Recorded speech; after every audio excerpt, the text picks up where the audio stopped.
Bonjour à tous, bienvenue sur notre webinaire. Je m'appelle Carlos Payan et avec mon collègue Tayeb, nous allons essayer de lancer un petit peu de lumière sur le problème qu'est la récupération de la TVA. Vous aurez devant vous sur votre écran une petite case à questions. Vous pouvez nous faire parvenir de façon confidentielle des questions sur la présentation en cours.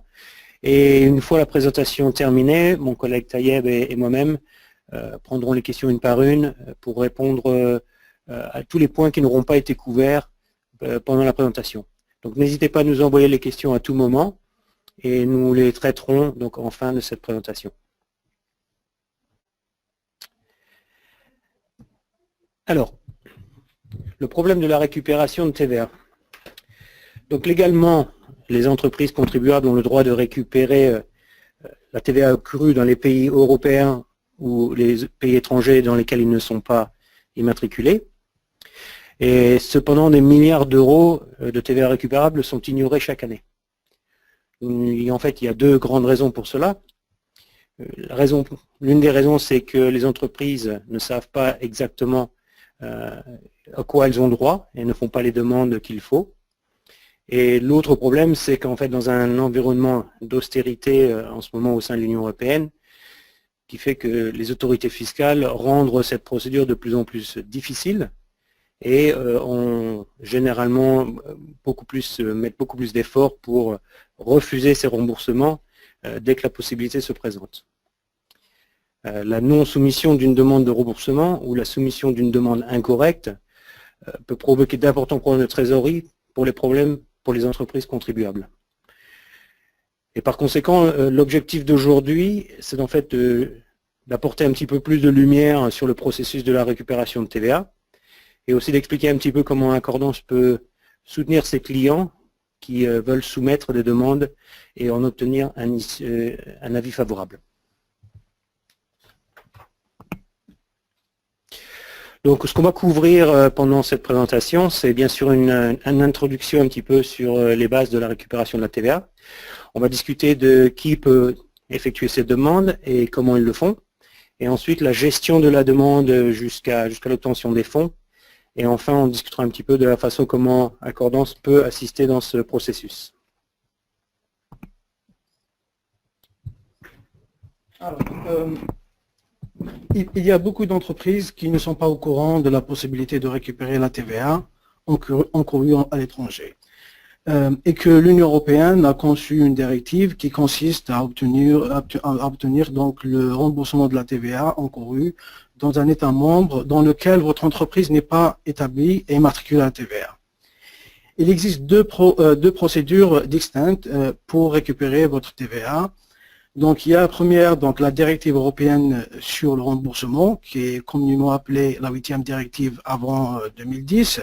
Et après les changements de 2010, donc ils ont changé le nom, donc c'est plus la 8e directive, mais c'est la directive européenne sur le remboursement. Mais donc pour ce webinaire, donc on va continuer des fois à l'appeler 8e directive. Et la deuxième, c'est donc la 13e directive européenne. Donc la 8e directive, donc c'est pour toutes les entreprises qui sont établies dans l'Union européenne, qui demandent un remboursement dans un pays de l'Union européenne. Et la 13e directive, donc c'est pour toute autre entreprise, donc des entreprises établies dans des pays tiers en dehors de l'Union européenne. Le processus et les conditions pour les deux types de demandes sont très similaires, avec cependant quelques variables importantes qu'il est essentiel de garder en tête, ce que nous allons voir plus tard.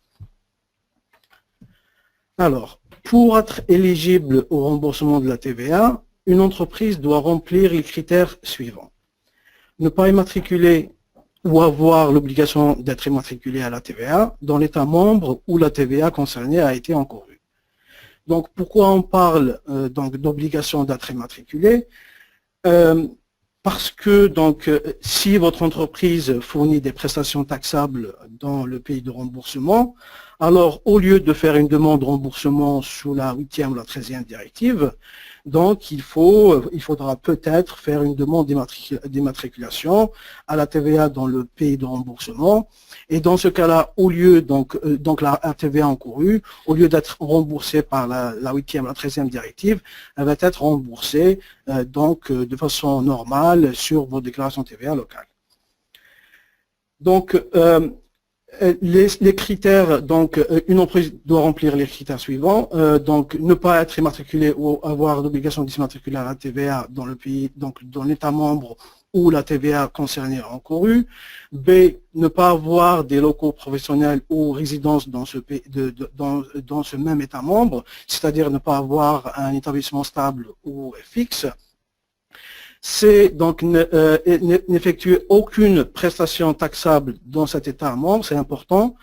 Donc, pourquoi? Donc, comme indiqué dans A, si cela veut dire que ne pas effectuer d'opérations taxables qui peuvent conduire à une immatriculation à la TVA, à l'exception donc des services de transport liés à l'international, donc au transport international de biens et pas de passagers, donc et donc des livraisons de biens ou des prestations de services qui sont normalement taxables dans le pays de remboursement, dont la TVA, donc le redevable de la TVA n'est plus votre entreprise, mais c'est plutôt votre client en application de l'autoliquidation qui est le reverse charge.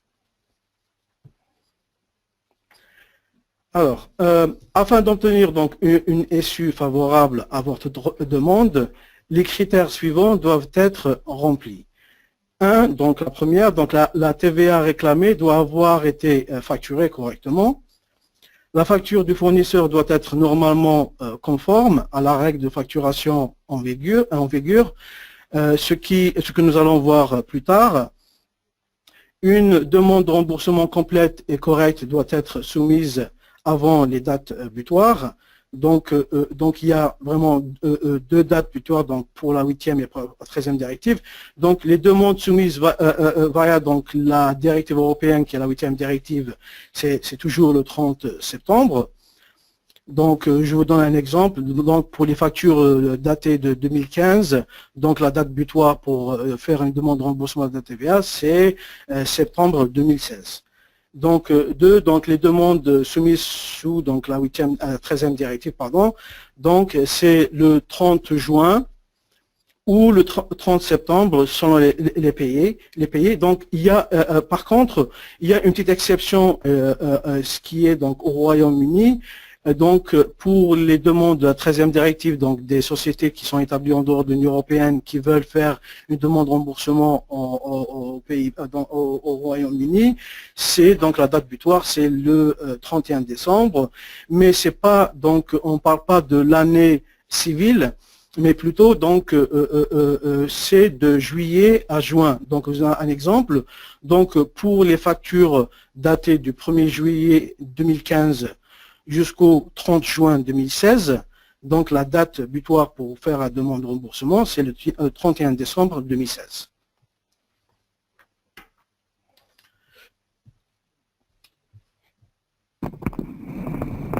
Alors, qui doit soumettre une demande?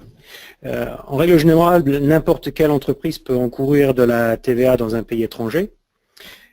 Toutefois, il y a certaines chaînes logistiques ou des chaînes de transactions qui ont beaucoup plus de chances que d'autres d'engendrer des coûts de TVA.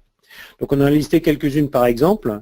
Un achat ou une importation qui serait effectuée avant une revente locale qui serait soumise à l'autoliquidation. Vous avez aussi la location d'équipements qui serait nécessaire à l'accomplissement d'une prestation. Vous avez l'achat local de biens qui ne seront pas vendus immédiatement mais utilisés pour effectuer d'autres prestations. Vous avez certaines industries qui ont beaucoup plus de problèmes, par exemple le secteur événementiel ou conférences, qui eux ont besoin d'acheter des services localement, mais qui émettent les factures depuis leur pays d'établissement. Et puis enfin, vous avez des services qui se rattachent à un immeuble, à un bien immobilier, par exemple des services de sécurité, des services d'architecte ou des travaux d'amélioration sur un immeuble. Alors pour soumettre une demande, bien sûr, il y a certains points qui sont somme toute assez logiques. il faut que la TVA ait été facturée correctement. Seule la TVA qui est facturée de manière conforme peut être récupérée. Donc on parlera en fait du traitement de la TVA correcte. Et je crois que Tayeb en reparlera un peu plus tard dans la présentation. Les problèmes qu'on rencontre très souvent, ce sont des problèmes lorsque la prestation aurait dû en fait faire l'objet d'une autoliquidation. Et à ce moment-là, la demande de récupération sera rejetée sur cette base. Le réclamant ne peut soumettre une demande pour le remboursement d'une TVA qui n'a pas été facturée correctement par le fournisseur. Encore une fois, c'est le genre de choses que l'on voit assez fréquemment, où on essaye de récupérer une TVA alors qu'en fait elle n'aurait pas dû être facturée ou pas facturée de cette manière par le fournisseur. Il y a d'autres moyens de récupérer ce genre de TVA, mais ça ne peut pas être fait à travers une demande de récupération. Donc, dans le cas maintenant, avec cette austérité, dans le cas de demandes de récupération qui ont été faites d'une façon incorrecte, les autorités fiscales peuvent maintenant aussi infliger des pénalités en plus du rejet de la demande. Donc dans ce cadre-là, la façon serait d'approcher le fournisseur pour demander ou une note de crédit ou une réémission de la facture le plus rapidement possible. Donc les connaissances nécessaires en interne pour pouvoir identifier les factures qu'on reçoit sont très importantes, de manière à ce qu'elles puissent être rejetées le plus tôt possible, et de préférence avant le paiement. Ça permet une réémission de cette facture beaucoup plus rapide, plutôt que de revoir retourner vers le fournisseur 1 an, 18 mois plus tard, pour avoir une note de crédit. Alors, nous avons parlé de la TVA correctement facturée. Maintenant, nous allons aborder le sujet des factures de TVA conformes. Alors, le premier point, seules les factures totalement conformes peuvent être soumises. Nous parlerons plus tard sur les conséquences de soumettre une demande erronée. Deuxième point, les directives européennes détaillent les critères minimums pour qu'une facture soit considérée comme conforme. Donc, ces critères rapidement sont donc la date de la facture, numéro de la facture, numéro de TVA du client si la TVA est due par le client, donc autoliquidation, reverse charge. Nom et adresse du fournisseur et du client. Avoir uniquement le nom de l'employé sur la facture n'est plus acceptable. La description des biens ou services, le taux de TVA, le montant de TVA dû par taux de TVA, et donc s'il y a une exonération, donc par exemple pour une vente intracommunautaire ou une autoliquidation, il faut donc mentionner la raison de l'exonération en référant donc à la législation européenne ou à la législation locale. Donc les États membres de remboursement peuvent imposer des conditions supplémentaires. Donc la directive a laissé donc cette option aux États membres de rajouter, donc d'imposer des conditions supplémentaires. Et parmi ces conditions-là, donc c'est très important, c'est le numéro de TVA du fournisseur et surtout le numéro de TVA du client. Donc pour cela et pour éviter tout problème, nous conseillons toujours donc à nos clients donc de demander à leurs fournisseurs de toujours indiquer le nom, l'adresse de votre société et surtout le numéro de TVA. Donc pour être sûr que la facture elle est totalement conforme et donc valable pour la récupération de TVA. Et ceci bien sûr pour toutes les factures, que ce soit les factures d'hôtel, les factures de location de voiture. Les autorités fiscales peuvent demander des originaux, donc on va voir plus tard donc ces conditions-là. Donc les originaux, donc parce que maintenant on va faire les demandes sont faites donc en ligne. Des fois donc les factures ne sont même pas donc incluses dans les demandes. Donc et des fois les autorités reviennent et ils demandent les originaux. Donc c'est important d'avoir les factures originales. Donc les demandes, par contre les demandes effectuées via donc la 13e directive. Donc ces demandes-là doivent être soumises obligatoirement avec les factures originales. Les factures non conformes peuvent être rejetées, et elles le sont en général. Cela renforce encore l'importance d'examiner les factures avant soumission Et pour cela, donc, il est essentiel que vous ayez connaissance des règles de facturation et aussi des règles TVA applicables dans le pays de remboursement.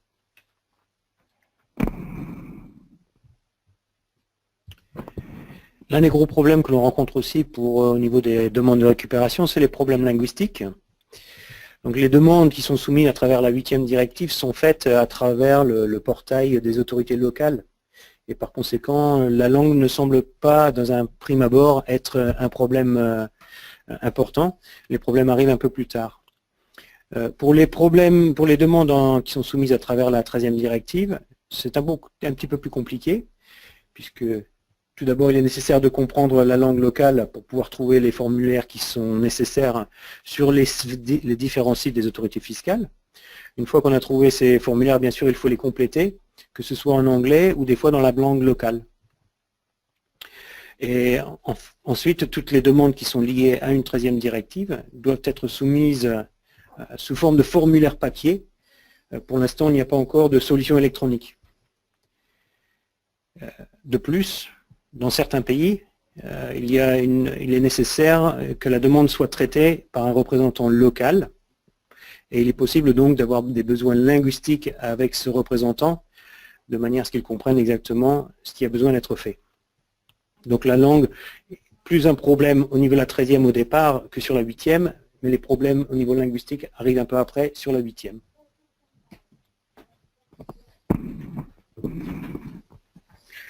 Nous avons déjà évoqué la nécessité de soumettre des factures correctes et maintenant nous parlerons des conséquences en cas d'erreur.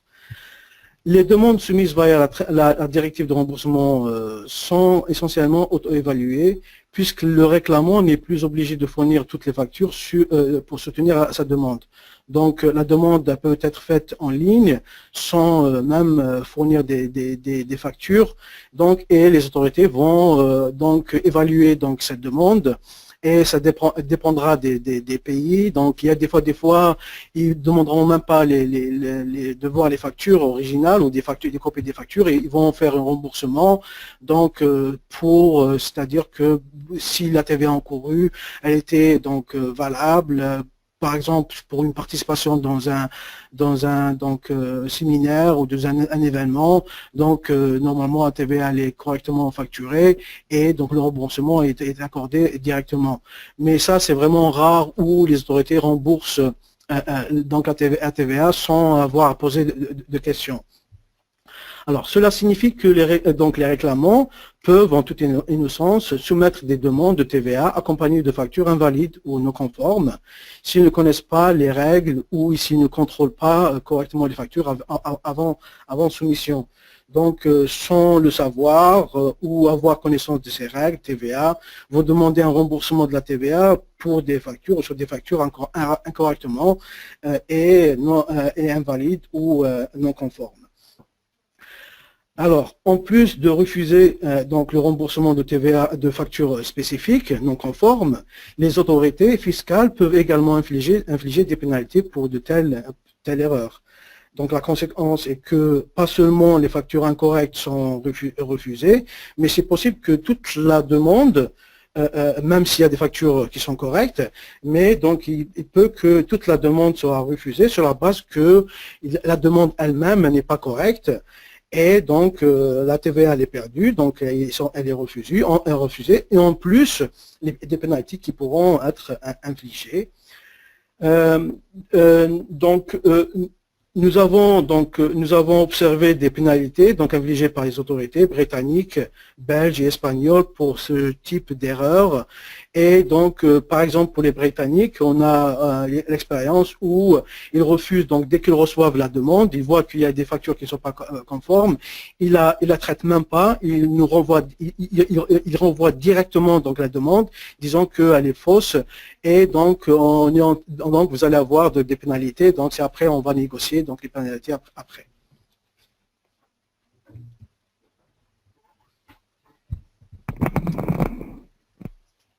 Alors, pour la gestion de la demande, là, ça devient de plus en plus compliqué avec la position des autorités fiscales en ce moment. Une fois que la demande a été soumise, il y a un long processus qui va se mettre en place avant de pouvoir obtenir le remboursement complet et dans les délais. Nous voyons de plus en plus d'audits ou de questions supplémentaires qui sont déclenchées par les autorités fiscales. Pour deux raisons. La première, c'est qu'ils veulent d'abord confirmer que la demande est bien valide. Ils veulent de plus en plus comprendre l'activité précise dans leur pays. Et puis aussi, tout simplement, ils veulent retarder le processus de remboursement et rendre le processus de plus en plus compliqué.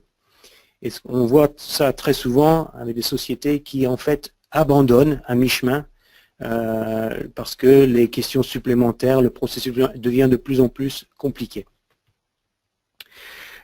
C'est pour ça qu'il est très important que quand vous décidez de soumettre une déclaration, une demande de remboursement, vous soyez en place, vous ayez toutes les informations nécessaires prêtes pour pouvoir répondre à toutes ces réponses qui sont généralement posées avec des délais de réponse très très courts. Je crois le minimum qu'on a vu, c'était de 3 jours pour apporter toutes les réponses nécessaires. Et c'est donc là qu'il faut avoir des ressources en interne pour pouvoir traiter ce processus après la soumission pour qu'en fait obtenir ce remboursement.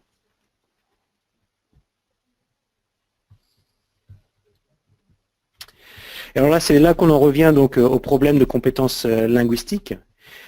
Bien que vous ayez soumis la demande à travers le portail de votre propre pays, dans votre propre langue, les demandes vous seront envoyées directement par les autorités fiscales concernées et généralement dans la langue de leur pays.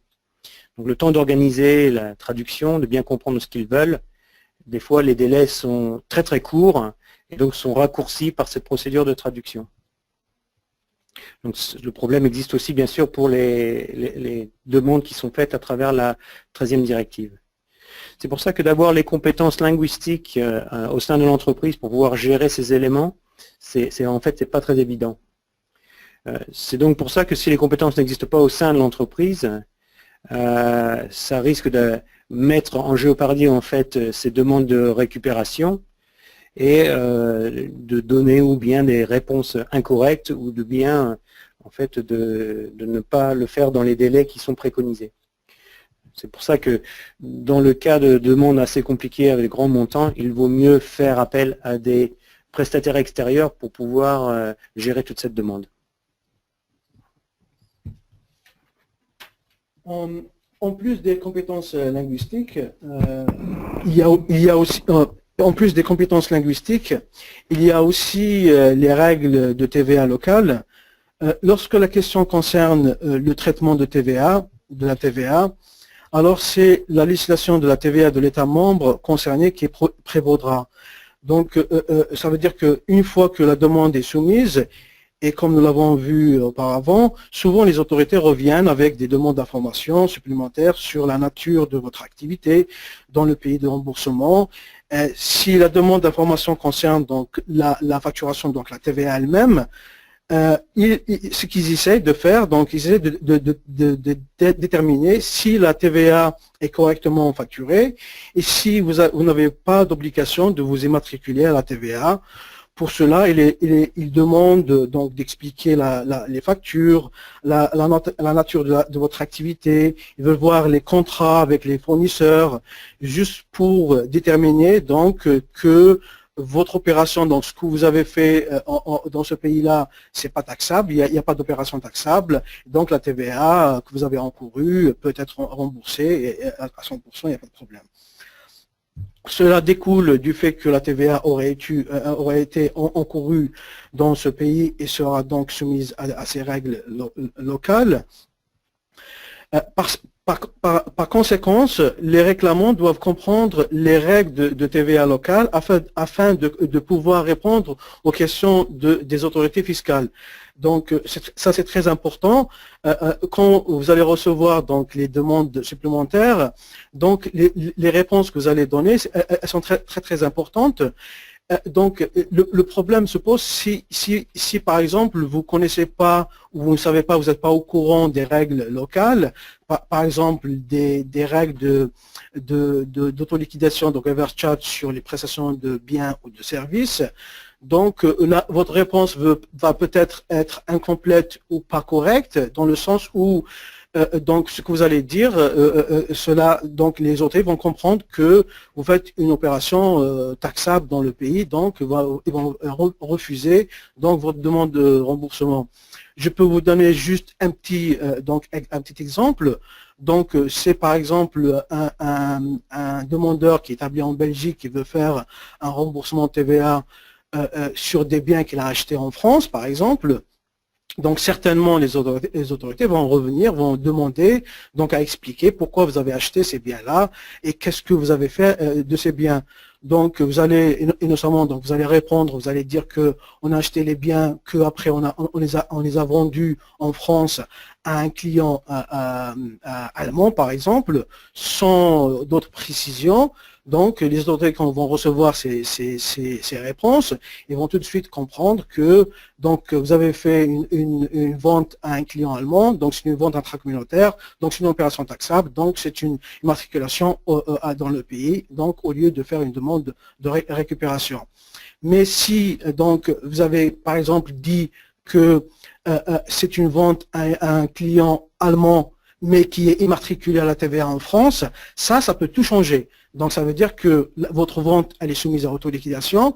Donc, si elle est soumise à autoliquidation, donc il n'y a pas d'opération taxable. La TVA, elle est due par le client, par la reverse charge, l'autoliquidation. Donc, puisqu'il n'y a pas d'opération taxable, donc les autorités vont normalement accepter votre demande de remboursement. Ça, c'est un petit exemple que je voulais juste dire, de l'importance de donner des réponses exactes et de savoir donc les règles de TVA dans le pays de remboursement.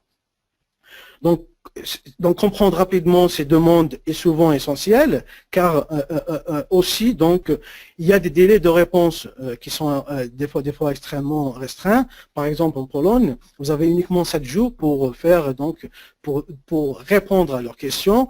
Donc en général, donc si la demande elle est faite en ligne, donc ils vous envoient les demandes d'informations aussi en ligne par un email. Donc le temps de recevoir l'email, donc le temps de vérifier donc votre boîte email, de répondre, ça va prendre quelques jours. Et dans ce cas-là, donc il vous reste uniquement 1 ou 2 jours. Donc si vous faites une réponse très rapide sans penser vraiment à l'application TVA, ça peut entraîner à que les autorités vont refuser votre demande. Donc le non-respect de ces dates, bien sûr, butoirs, pourra entraîner donc l'annulation de toute la demande. Gérer donc les nouvelles factures. Donc lorsqu'une facture est rejetée en raison de non-conformité, il est nécessaire d'obtenir donc une nouvelle facture émise par le fournisseur et de les soumettre si vous êtes toujours dans les temps. Sinon, donc cette facture-là, donc elle est rejetée. C'est pour ça, donc on dit toujours, donc on conseille toujours à nos clients de soumettre les demandes le plus tôt possible. Comme ça, donc si par exemple la date butoir c'est septembre, vous soumettez la demande, disons février, mars, on a encore quelques mois de la date butoir. S'ils reviennent, ils disent que cette facture, donc certaines factures ne sont pas conformes, on aura quand même quelques temps pour corriger les factures et resoumettre donc la demande avant la date butoir. Ça c'est vraiment important.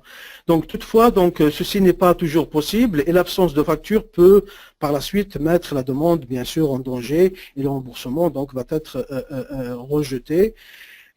Par exemple, nous avons assisté à des situations où des fournisseurs étaient mis en liquidation.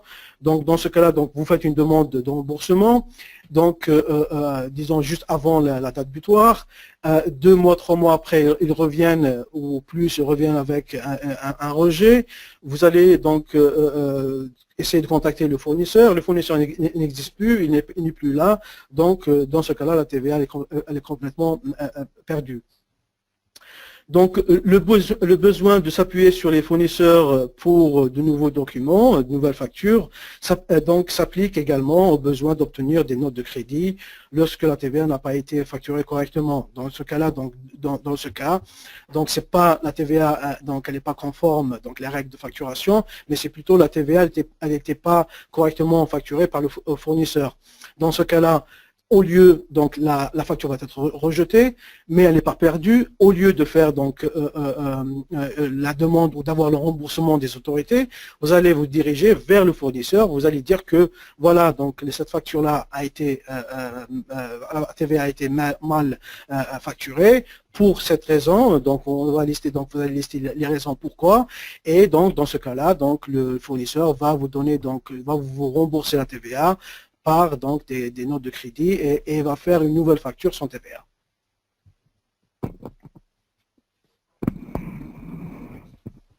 Alors, comment Accordance peut vous assister dans ce processus? Alors historiquement, en fait, Accordance a été créé justement pour les soumissions de récupération de TVA, que ce soit en 8e ou en 13e directive. Et nos consultants sont là pour analyser la viabilité des demandes dès le départ.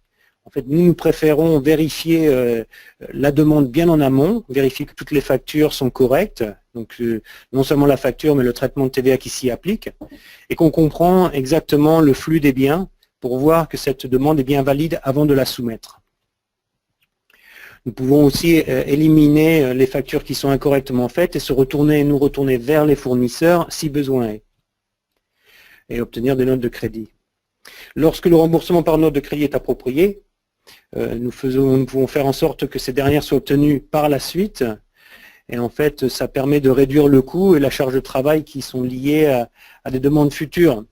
Là en fait on fait référence à des contrats continus, donc pour éviter que le fournisseur fasse les mêmes erreurs de facturation année après année, nous leur indiquons exactement la bonne façon de le faire pour que dans les années futures, il n'y a pas ce genre de problème qui se reproduisent.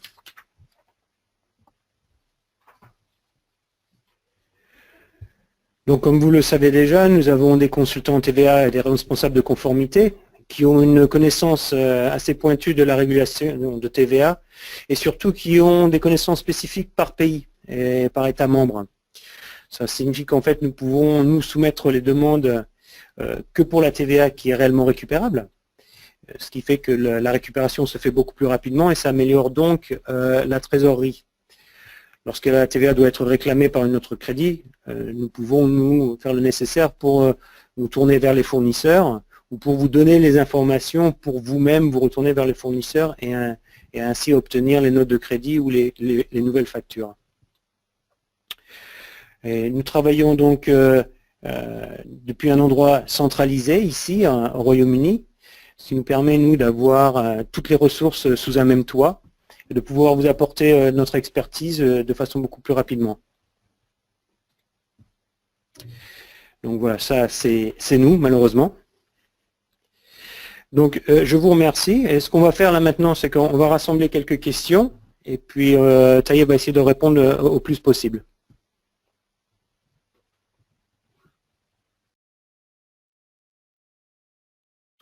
Taïeb, là j'ai une question intéressante. Pouvez-vous expliquer le fonctionnement des accords de réciprocité? N'existe-t-il aucun autre moyen de récupérer ma TVA lorsque les pays concernés n'ont pas d'accord en place? Donc oui, donc le principe de réciprocité s'applique généralement pour les demandeurs établis en dehors de l'Union européenne. Donc vous allez comprendre pourquoi, donc quand je vais expliquer. Donc si le pays donc, du demandeur de remboursement n'accorde pas le remboursement de la TVA, alors l'État membre de remboursement appliquera le même principe, c'est-à-dire qu'il n'accordera pas aussi donc, le remboursement de la TVA.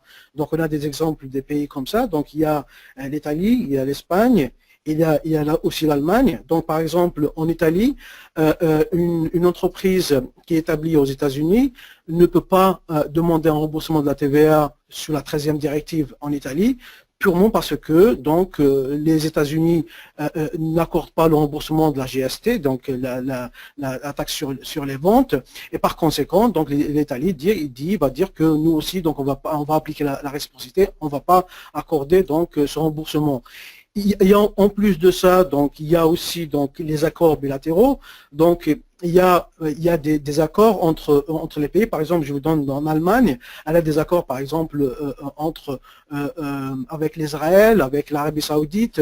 Donc même ces deux pays-là, donc par exemple Israël, ils ont de la TVA, mais ils n'ont pas le système de remboursement comme on en connaît.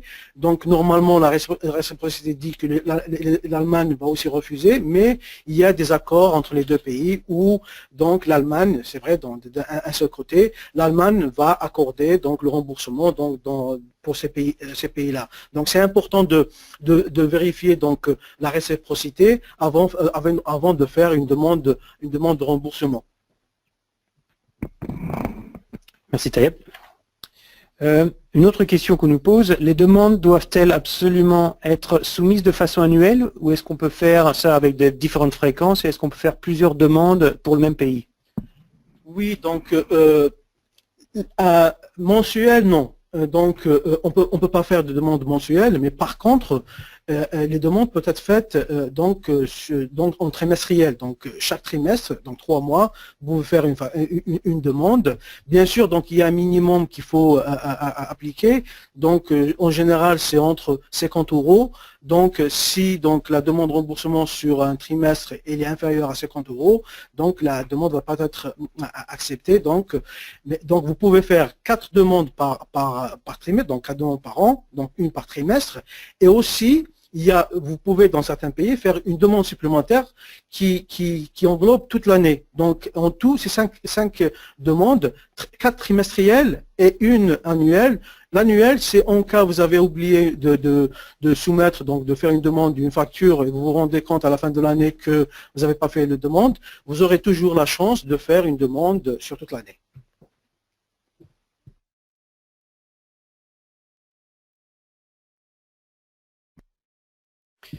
Il y a une autre question qui vient de nous arriver. Nous achetons en Chine sans TVA aux fournisseurs de pièces et nous payons la TVA aux transporteurs lors de l'import en France. Est-ce que cette TVA qui peut être récupérée? Donc, il faut préciser donc quelle TVA. Donc, est-ce que c'est la TVA à l'importation?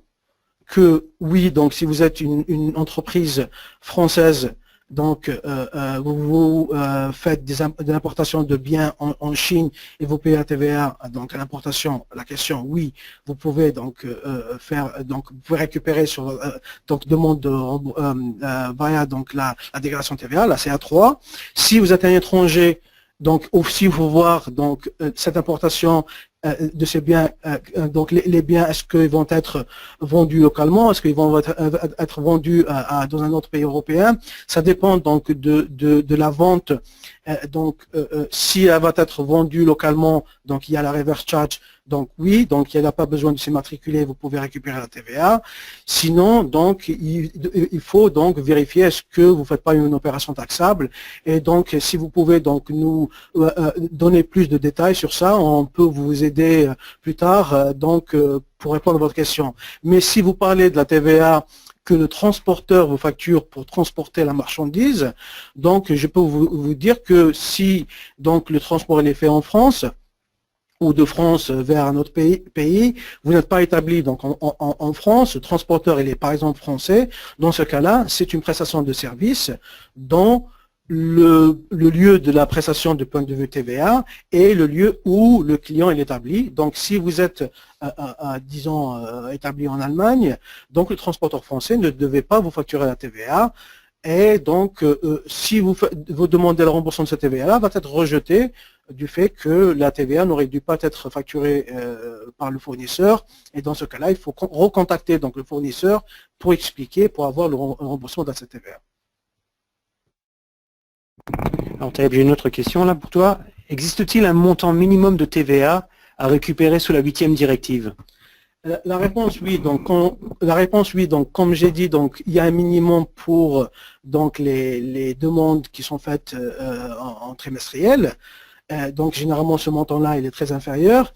Il y a aussi donc un autre montant pour les demandes qui sont faites sur l'année. Donc, ça dépend des pays. Donc, il y a le montant diffère. Donc, il y a des montants à 500 euros, des montants à 400 euros. Mais c'est en général, c'est entre, voilà, donc 300, 400, 500 euros. Mais donc, dans ce cas-là, donc, si vous avez des pays donc en tête, bien spécifiques, donc, vous pouvez juste nous envoyer ces pays-là. Donc, on serait donc content de vous donner les montants exacts par pays. D'accord, merci Tayeb. Nous avons 2 ou 3 autres questions complémentaires, mais qui sont là très pointues et peut-être pas le bon forum pour y répondre. Donc nous y répondrons individuellement à chaque personne qui les ont posées. Bien sûr, si vous avez des questions supplémentaires suite à cette présentation, n'hésitez pas à revenir vers nous, que ce soit par téléphone ou par email, et nous pourrons répondre à des questions qui sont bien plus spécifiques à vos circonstances. Et je vous remercie de votre temps cet après-midi. Et aussi juste pour vous rappeler en fait que cette présentation vous sera envoyée et vous pourrez donc ainsi la partager à des collègues qui n'ont pas pu y participer cet après-midi. Merci bien. Au revoir. Au revoir.